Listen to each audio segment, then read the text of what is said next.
Americans shocked at the aggressive protests on our most elite campuses often imagine these kids have become brainwashed while away at school. That indoctrination certainly does take place. Yet the process for most starts far earlier, often in the K-12 years or even before. What we're seeing on our campuses is the culmination of many years of leftist activists pushing kids to the forefront to spread their propaganda. And it's not remotely just board books like A is for Activist that introduce toddlers to the idea of protest before they even set foot in school. Teachers push their agenda, whether climate change, gun control, or the war in Gaza. They're focused far less on teaching children how to think than what to think. The goal is to turn kids into activists, and the sooner the better. After all, children can be valuable for shutting down debate. Their youth implies innocence and seems to confer moral authority. How could anyone argue with an innocent child? Greta Thunberg famously quit school to campaign against climate change. It was impossible to challenge a pigtailed child, even if she demanded the world stop functioning. Recall her tearful, "How dare you," in front of the UN Climate Action Summit in 2019? It reverberated widely because of her age. A grown-up making the same plea would be seen as unbalanced. Yet the idea of Greta as a climate warrior spokesperson was born when a grown-up activist saw how teen anti-gun crusaders, after the shooting at Marjorie Stoneman Douglas HS in Parkland, Florida, viciously attacked ideological foes with minimal pushback. No one could argue with a traumatized teen, and that was the point. The concept has only spread since. Last week, the Stanford University encampment hosted preteens from a SWAT youth ensemble who led the genocidal chants of "From the River to the Sea, Palestine will be free," and sang Palestinian folk songs looking mildly bored. Grown-up radicals know how to get kids interested.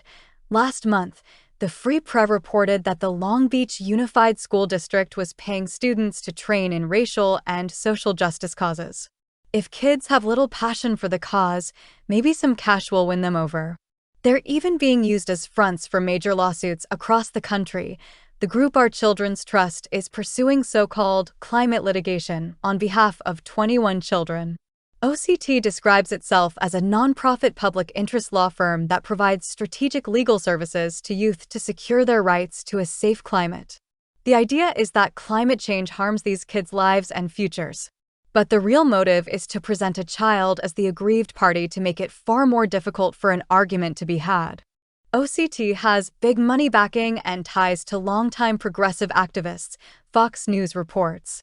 It actively recruits children between the ages of 8 and 18 years old to serve as the face of their legal efforts. Kids don't come up with the idea to sue various state governments for environmental harm on their own. Okay, my 8-year-old asked if he could sue his best friend for being a Philadelphia Eagles fan instead of supporting his favored Dallas Cowboys. That's more in line with an 8-year-old's thinking, but maybe not much less crazy than the ludicrous argument made by Julia Olson, OCT's chief legal counsel and co-executive director, that government violated the constitutional rights of children through laws and actions that promote fossil fuels, ignore climate change, and disproportionately imperil young people.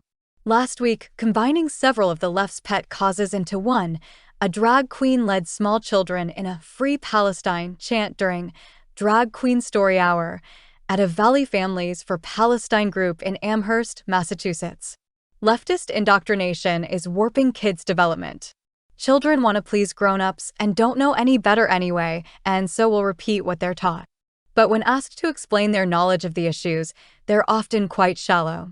In a viral video last month, 2 students at New York University protesting the war in Gaza were unable to explain what specifically they wanted NYU to do. "I wish I was more educated," sighed one. We all do.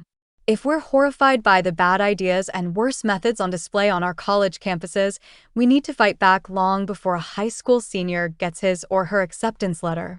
Parents must draw the line and say, "My child is not your activist." Don't forget to subscribe my channel to get any news update.